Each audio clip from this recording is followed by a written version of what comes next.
តែធីតាក្នុងសូបិន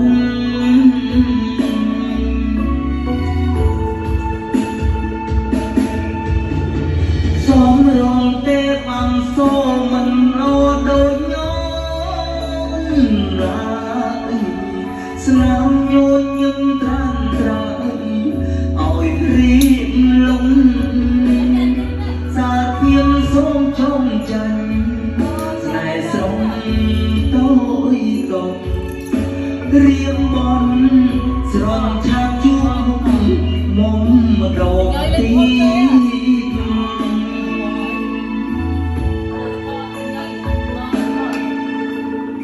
សូមរងទេពអំសូមមិនលោដូចញោមឡើយស្នាមញញឹមត្រាំត្រើយឲ្យរៀបលំសាធៀមសូមចូលចាញ់ស្នេហ៍ស្រង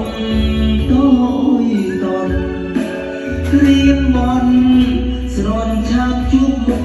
មុំម្ដងទី